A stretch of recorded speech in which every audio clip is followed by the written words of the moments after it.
Nigeria के भी मिल जाएंगे यहाँ पे, अफ्रीकन कंट्री है, ठीक है, वहाँ के भी मिल जाएंगे, जिम्बाब्वे, साउथ अफ्रीका वगैरह काफ़ी कंट्री है, वहाँ के भी आपको यहाँ पे स्टूडेंट मिल जाएंगे दोस्तों। पर पाकिस्तान नहीं भाई, पाकिस्तान का एक भी स्टूडेंट अलाउड ही नहीं है मॉरिशस में, ठीक है, एक भी स्टूडेंट नहीं है। और दोस्तों वर्क वीज़ा वाले भी मेरे को दो, ठीक, क्योंकि दोस्तों मोदी जी का है ना बहुत ही ज़्यादा यहाँ पे है ना, आप खौफ लगा लो, दोस्ती लगा लो, कुछ लगा लो, क्योंकि अगर इंडियन गवर्नमेंट को ये पता लग गया ना कि यहाँ से है ना मॉरिशस से इंडियन स्टूडेंट डिपोर्ट किए जा रहे हैं या कुछ भी, तो इनको जवाब देना भारी हो जाएगा, ठीक है।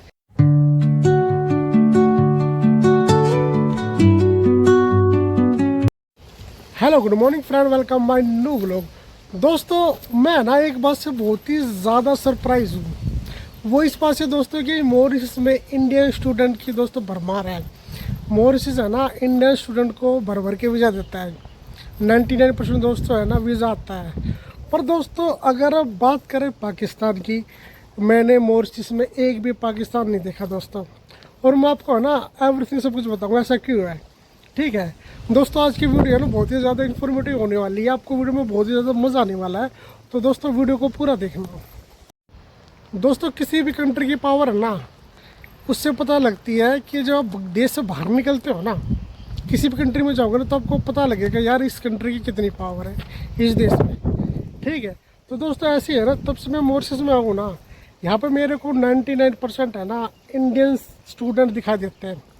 उसके बाद अगर मैं बात करूँ तो मेडागास्कर के, जो एक मेडागास्कर कंट्री है यहाँ पे पास में, उसके यहाँ पे आपको स्टूडेंट मिल जाएंगे, ठीक है। नाइजीरिया के भी मिल जाएंगे यहाँ पे, अफ्रीकन कंट्री है, ठीक है, वहाँ के भी मिल जाएंगे, जिम्बाब्वे, साउथ अफ्रीका वगैरह काफ़ी कंट्री है, वहाँ के भी आपको यहाँ पे स्टूडेंट मिल जाएंगे दोस्तों। पर पाकिस्तान नहीं भाई, पाकिस्तान का एक भी स्टूडेंट अलाउड ही नहीं है मॉरिशस में, ठीक है, एक भी स्टूडेंट नहीं है। और दोस्तों वर्क वीज़ा वाले भी मेरे को 2-4 ही दिखाई दिए हैं, ठीक है, 2-4 भी दिखाई नहीं दिए, एक दिखाई दिया था, ठीक है, और 2-3 के बारे में किसी के मुझे सुना भी वहाँ पे काम कर रहे थे बस। अदरवाइज दोस्तों इतना ही ज़्यादा है ना स्टिकनेस है पाकिस्तानियों के ऊपर, ये पाकिस्तानियों की वैल्यू है यहाँ पे। और इंडिया की दोस्तों है ना कोई भी मुस्लिम कंट्री हो है ना, उसमें पाकिस्तान से है ना अच्छी वैल्यू है लोगों की, ठीक है ना, ज़्यादा वीज़ा मिलते हैं इंडियंस को किसी भी अगर गल्फ़ कंट्री में जाओगे, ठीक है। अगर मॉरिशस की बात करो तो दोस्तों यहाँ पे तो पूरा इंडिया का इतना इन्फ्लुएंस है बहुत ही ज़्यादा कि मॉरिशस की गवर्नमेंट है ना, ये लगा लो यहाँ पे इंडिया की गवर्नमेंट है, ये लगा लो, ठीक है, इंडियन गवर्नमेंट यहाँ पे सपोर्ट करती है। मॉरिशस ने इंडिया को एलिगागा एक यहाँ पे एक आइलैंड है, वो है ना इंडिया को दे रखा है, ये लगा लो, ठीक है। इंडिया की एयरफोर्स, इंडिया का बेस वहाँ पे है, पूरा इन्फ्लुएंस है दोस्तों इंडिया का। यहाँ पे क्या है कि जो इलीगल इमिग्रेंट्स है ना, फ़िलहाल क्या हो रहा है, इंडियंस को है ना जो हो गए और जो पकड़े जा रहे हैं किसी और दूसरी वजह से, मतलब ड्रिंक वगैरह करते हैं, शोर शराबा करते हैं, जिनकी कंप्लेंट हो रही है उन्हीं को है ना डिपोर्ट कर रही है। नहीं तो दोस्तों मोस्टली है ना बांग्लादेशियों को डिपोर्ट कर रही है मॉरिशस गवर्नमेंट, ठीक है। तो ये कंट्री इंडियंस के लिए तो भाई मैं अच्छे मानता हूँ इस चीज़ को, ठीक, क्योंकि दोस्तों मोदी जी का है ना बहुत ही ज़्यादा यहाँ पे है ना, आप खौफ लगा लो, दोस्ती लगा लो, कुछ लगा लो, क्योंकि अगर इंडियन गवर्नमेंट को ये पता लग गया ना कि यहाँ से है ना मॉरिशस से इंडियन स्टूडेंट डिपोर्ट किए जा रहे हैं या कुछ भी, तो इनको जवाब देना भारी हो जाएगा, ठीक है। ये मैंने है ना ये चीज़ मैंने यहाँ पे फील की है दोस्तों। मॉरिशस में है ना एक और चीज़ है, यहाँ पे जब कॉलेज में जाता हूँ ना, जो है कि प्रोफेसर में उनसे बात करता हूँ तो वो सीधा है ना डायरेक्टली बोलते हैं, भाई हमारे यहाँ के जो एजुकेशन सिस्टम की है ना रोजी रोटी इंडियन चला रहे हैं, ठीक है। इंडियन का भी यहाँ पे बहुत ज़्यादा फ़ायदा, जो स्टूडेंट आते हैं ना उनका भी बहुत ज़्यादा फ़ायदा है। और जो यहाँ की कॉलेज है ना वो इंडियन पे चल रहे हैं, ये तो बाहर से जैसे मेडागास्कर हो गया, युगांडा हो गया, ठीक है, काफ़ी जो अफ्रीकन कंट्री है ना वहाँ से भी आते हैं, पर इंडिया से दोस्तों भरमार है। यहाँ इस कंट्री को ना सबसे ज़्यादा फ़ायदा क्या है, इंडियन यहाँ पे आते हैं, काम भी करते हैं, पढ़ाई भी करते हैं, उससे पैसा रहने का है ना 2.5-3 लाख रुपए एजुकेशन वीज़ा के लिए देते भी हैं, तो पैसा मॉरिशस में आ रहा है। यहाँ के लोग काम बहुत कम करते हैं, ठीक है, मतलब ये कि लेजीपन लगा लो, या फिर मोस्टली लोग है ना ड्रग्स वगैरह का यूज़ करते हैं, ठीक है, 50% के आसपास है ना ऐसा पाया गया। तो पॉपुलेशन कम है और है ना यहाँ पे काम है ना काफ़ी ज़्यादा है, क्योंकि यहाँ के लोग काम नहीं करेंगे तो बाहर के लोग काम करेंगे, तो इंडियंस को यहाँ पे काम मिल जाता है। तो जो लोग 5 साल पहले आए थे ना, वो बोल रहे थे यार 5 साल के बाद जो जितना डेवलपमेंट यहाँ पे हुआ है ना, बहुत ज़्यादा यहाँ पे डेवलपमेंट हो गया है। क्योंकि दोस्तों काम करने के लिए ना इंडियंस यहाँ पे आ जाते हैं, हर फील्ड में यहाँ पे आपको ना इंडियंस आपको दिखाई देंगे। मोस्टली लोकल लोग कम काम करेंगे, इंडियंस ज़्यादा यहाँ पे काम करेंगे, ठीक है। और एक पाकिस्तानियों को दोस्तों, पाकिस्तानियों को तो यहाँ पे है ना नामो निशान बहुत कम है, ठीक है। तो इंडिया का है ना इतनी पावर है, पाकिस्तान जो कंट्री है बस मीडिया लगा लो कुछ, ठीक है। अदरवाइज दोस्तों कुछ इज्जत नहीं किसी भी कंट्री में नहीं है। पाकिस्तान कंट्री की दोस्तों उसकी गवर्नमेंट की पावर है ना, ये पता लगती है जब बाहर देश में जाते हैं ना, तब पता लगता है कि पाकिस्तान की एक्चुअली पावर क्या है। मॉरिशस में दोस्तों कोई नामो निशान नहीं, कोई पूछता नहीं, वीज़ा नहीं देते। दुबई में दोस्तों अब फिलहाल मार मार के उनको भगाया जा रहा है, ठीक है। तो इतना फ़र्क है इंडिया और पाकिस्तान में, ना कि वहाँ के लोगों की लाइफस्टाइल में। और दोस्तों बाहर भी है ना कोई इज्जत नहीं। दोस्तों अगर मैं बात करूँ ना, यहाँ की जो एजुकेशन सिस्टम है, यानी कि जो होटल मैनेजमेंट के कॉलेज है, वो इंडियन स्टूडेंट के दम पे ही चल रहे हैं, ठीक है। साल में बहुत ही ज़्यादा है ना 50-60 हज़ार से लेके है ना 1 लाख से भी ज़्यादा यहाँ पे बच्चे पढ़ने के लिए आते हैं। उनसे यहाँ के कॉलेज चल रहे हैं, यहाँ की इकोनॉमी चल रही है। छोटी सी कंट्री, उसके लिए ये बहुत बड़ी बात होती है। यहाँ पे काम करते हैं, ठीक है, खर्चा भी इधर करते हैं। और इंडिया के भी है ना बहुत ज़्यादा फ़ायदा हो रहा है, क्योंकि यहाँ से भी कमा के है ना इंडियंस को पैसा भेजते हैं, ठीक है। तो काफ़ी चीज़ें हैं ना दोनों कंट्री के लिए अच्छे, पर मॉरिशस को बहुत ज़्यादा फ़ायदा है, क्योंकि काम करने के लिए बंदे मिल जाते हैं। और एजुकेशन वीज़ा जब देती हैं तो पैसे भी है ना यहाँ पे खर्च करते हैं। इनको जो इनके कॉलेज है, कम से कम $2-2 हज़ार है ना इंडियन स्टूडेंट यहाँ पे करते हैं, ठीक है। तो इंडियंस के लिए है ना ये कभी वीज़ा बंद करने वाले तो अभी नहीं है फ़िलहाल, ठीक है। अगर जो इलीगल रुकेगा ना तो थोड़ा कुछ हो सकता है, अदरवाइज दोस्तों इंडिया के लिए बहुत अच्छा है। और ये कंट्री स्पेशल है ना इंडियंस के लिए ना बहुत ही ज़्यादा सपोर्टेड है, और किसी कंट्री के लिए इतना ज़्यादा नहीं है। अगर मैं एशियन कंट्री में बात करूँ ना, तो यहाँ पे श्रीलंका के लोग ज़्यादा हैं। बांग्लादेश है ना जो इलीगल होते हैं उनको जल्दी भगा देते हैं।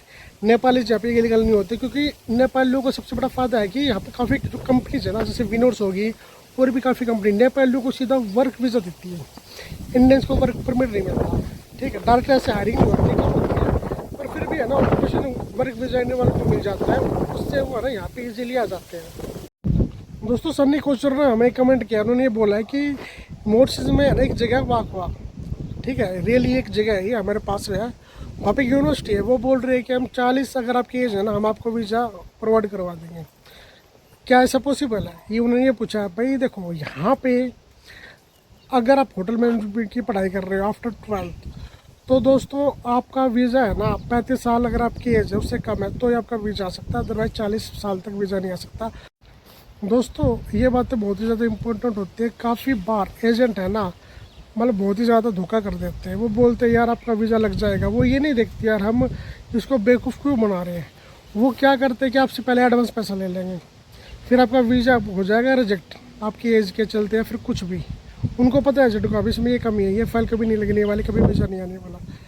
वो आपसे पहले पैसा ले लेंगे, फिर वो आपको पैसा नहीं देंगे, बोलेंगे यार खर्चा हो गया, ये वगैरह हो गया, ठीक है ना, हमें नहीं पता क्यों नहीं आया, आगे पैसा भेज दिया। तो नॉलेज होनी बहुत ज़रूरी है भाई। वो ये मैं बार बार बोलता हूँ कि भाई नॉलेज भी ना है ना कुछ मत करो यार। बाहर आने में है ना काफ़ी बार है ना एजेंट है ना ऐसी हरकतें कर देते हैं, तो बहुत ही मेहनत से पैसा कमा जाता है। अपने पैसों को बचाओ, ठीक है भाई। कुछ भी कमेंट हो है ना, कुछ भी दिक्कत हो आप मुझे कमेंट कर दिया करो, मैं वीडियो में है ना जवाब जरूर देता हूँ, नहीं तो है ना कमेंट में मैं जवाब दे दूँगा। दोस्तों फरहान रहमान भाई ने एक है ना कमेंट किया, बहुत ही अच्छा कमेंट किया है। ऐसे कमेंट है ना बहुत कम लोग बोलते हैं। वो कहते हैं भाई हमें मॉरिशस में होटल लाइन में है ना यहाँ पे कैसी जॉब है, जॉब मिल जाएगी और सैलरी क्या है। दोस्तों अगर मैं बताऊँ तो ना यहाँ पे मोस्टली ना होटल लाइन इंडस्ट्रीज है। ये कंट्री है ना टूरिज्म बेस्ड कंट्री है, जैसे दुबई है ना, ये उस तरह की कंट्री है। टूरिज्म यहाँ पे भर भर के आता है। यहाँ पे मैं आपको रेस्टोरेंट और होटल के बारे में बताता हूँ। यहाँ पे स्टार्टिंग सैलरी स्टार्ट होती है 40,000 से, ठीक है। होटल की बात बताओ, ठीक है। रेस्टोरेंट में थोड़ी कम होती है। जो बड़े बड़े होटल है ना 40,000 से लेके एंट्री मनी से लेके 1 लाख तक यहाँ पे है ना आराम से है ना बंदा कमा सकता है। काफ़ी होटल उससे अच्छी सैलरी देते हैं और आपके एक्सपीरियंस के हिसाब से है दोस्तों सैलरी मिलेगी प्लस टिप मिलती है। सबसे अच्छी बात ये है यहाँ पे होटल इंडस्ट्री में आपकी किस्मत चमक सकती है अगर यहाँ पे कोई जुगाड़ है, कोई लिंक है किसी बड़े होटल में लगने का, ठीक है।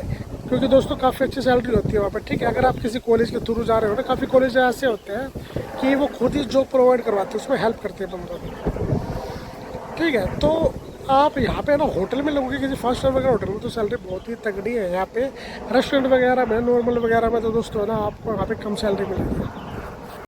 दोस्तों एक और कमेंट आया हमारे पास, विकास मौर्य भाई ने किया है। दोस्तों उन्होंने जो कमेंट किया है ना, इस फील्ड में है ना इंडिया में बहुत ही ज़्यादा काम है आजकल, है ना बहुत ही ज़्यादा बूम इंडस्ट्रीज है, बहुत ज़्यादा लोगों को काम दे रही है। वो है वेयर हाउस लाइन। दोस्तों मॉरिशस में भी वेयर हाउस है। यहाँ पे मोस्टली है ना कोल्ड स्टोरेज के वेयर हाउसेज हैं, और जो ऑनलाइन कंपनी है टेमो, उनके भी काफ़ी वेयर हाउस है। ठीक है, वो भी यहाँ पे ऑनलाइन शॉपिंग वगैरह का काम करते हैं, ई कॉमर्स, फ्लिपकार्ट और जो अमेजोन की तरह। ठीक है, तो है ना यहाँ पे वेयर हाउस है मोस्टली में, है ना पोटैटो और ओनियन के वेयर हाउस है यहाँ पे। ठीक है, वहाँ पे भी आपको काम मिल जाएगा आपकी एजुकेशन के हिसाब से। अगर आपको है ना फोकलिफ्ट का काम आता है तो आराम से है ना 40-50 से आपकी सैलरी स्टार्ट हो जाएगी। ठीक है, स्टार्टिंग बता रहा हूँ मैं आपको। अगर हेल्पर है ना तो दोस्तों उसको भी है ना यहाँ पे काम मिल जाता है। अगर आपका एक्सपीरियंस है वेयर हाउस का इंडिया में, तो यहाँ पे रियली आपको है ना, अगर आपको अपना एक्सपीरियंस शो करोगे ना, आपको अच्छी सैलरी मिल जाएगी। अगर आपको फ्रेंच लैंग्वेज आती है ना तो वो वेल है दोस्तों। जिसको फ्रेंच लैंग्वेज का ज्ञान है मॉरिशस में आ सकता है। ठीक है, सिंपल बेसिक भी आती है, तो उसको कोई भी नौकरी इजीली मिल सकती है। दोस्तों मैं आपको बात बताता हूँ, कैशियर है ना, कैशियर एक जॉब होती है। कैशियर क्या होता है, कैशियर का काम क्या होता है भाई, पैसे लेने होता है, कोई भी आइटम होता है उसका हिसाब किताब करना पड़ता है। ठीक है, लेन देन को उसको हिसाब किताब करना पड़ता है। तो अगर किसी भी इंडियन को फ्रेंच आती है तो उसको कैशियर की किसी भी अच्छी जगह पे, बड़े से बड़े होटल में, बड़ी से बड़ी कंपनी में, है ना बड़ी से बड़ी सुपर मार्केट में उसको जॉब मिल जाएगी और अच्छी सैलरी मिलती है दोस्तों कैशियर को। ठीक है, तो मैं सबको ये बोलता हूँ भी, तो आप है ना अगर मॉरिशस में आ रहे हो ना, आपको करियर बनाना है, रियली करियर बन जाएगा आपका अगर आपको फ्रेंच आ गई तो। फ्रेंच आने का मतलब ये लगा लो कि आप आगे लोकल ही हो जाओगे एक तरह से, अच्छी जॉब मिल जाएगी, अच्छी सैलरी पे ही आपको रखेंगे। तो दोस्तों मॉरिशस में आप आना तो फ्रेंच सीख के आओ। जैसे आप जर्मनी में जाते हो तो जर्मन लैंग्वेज का बहुत ज़्यादा क्रेज है, सब बोलते हैं जर्मन लैंग्वेज सीख के जाओ। ठीक है ना, और वहाँ पे आपको ना PR भी मिल जाएगी। तो यही यहाँ पे सिस्टम है। ठीक है, मैं ये तो नहीं कहता आप PR मिलेगी, पर यहाँ पे अच्छी आपको जॉब मिल जाएगी। दोस्तों हमारे पास एक और कमेंट आया, उन्होंने ये पूछा है कि टूरिस्ट वीज़ा पे मॉरिशस पाए क्या स्टूडेंट वीज़ा पे। भाई देखो, अगर आपको जॉब करनी है तो आप है ना कम से कम आपके पास में स्टूडेंट वीज़ा होना चाहिए। टूरिस्ट वीज़ा लेके यहाँ पे मत आना। ठीक है, इलीगल आप हो जाओगे। होना जाना कुछ नहीं है, जॉब भी आपको मिल जाएगी, पर आप जब जाओगे ना तो आप है ना फिर 6 महीने से पहले एंट्री नहीं कर सकते इस कंट्री में। ठीक, करने को लोग यहाँ पे काम कर रहे हैं, साल भर से भी काम कर रहे हैं, 2 साल से भी। पर दोस्तों वो ये डर रहता है यार, कब पुलिस पकड़ ले, कभी हो जाए। उस स्टूडेंट को ये डर नहीं है, स्टूडेंट के लिए बहुत ही ज़्यादा रियायत है। ठीक है, कम से कम स्टूडेंट वीज़ा लेके आओ अगर आप मॉरिशस में काम करने के लिए आ रहे हो तो दोस्तों। ठीक है, तो मैं ये कहना चाहता हूँ कि स्टूडेंट वीज़ा ना भेज देंगे, यहाँ पे काम करते हैं, कोई दिक्कत वाली बात नहीं है। और बाद में आपका स्टूडेंट वीज़ा एक्सटेंड भी हो सकता है। ठीक है, तो दोस्तों प्लीज़ आप है ना ये आलतू फालतू है शॉर्टकट तरीके है ना छोड़ दो। स्टूडेंट वीज़ा भी है ना बहुत ही कम पैसों में मिल जाता है। ठीक है, अगर किसी को स्टूडेंट वीज़ा चाहिए ना तो मुझे बता देना, बहुत कम पैसों में मिल जाता है। यहाँ पे भी आके आप पैसा दे सकते हो, कोई दिक्कत वाली बात नहीं है। तो कुछ भी है ना डाउट्स हो, कुछ भी दोस्तों है ना नॉलेज लेनी हो, कुछ भी पूछना और कमेंट कर दिया करो, जवाब आपको ज़रूर मिलेगा। ठीक है, तो दोस्तों आज की वीडियो आपको कैसी लगी ज़रूर आप मुझे बताना। और दोस्तों मिलते हैं नेक्स्ट व्लॉग में। चैनल को सब्सक्राइब करना, वीडियो को लाइक करना। Thank you.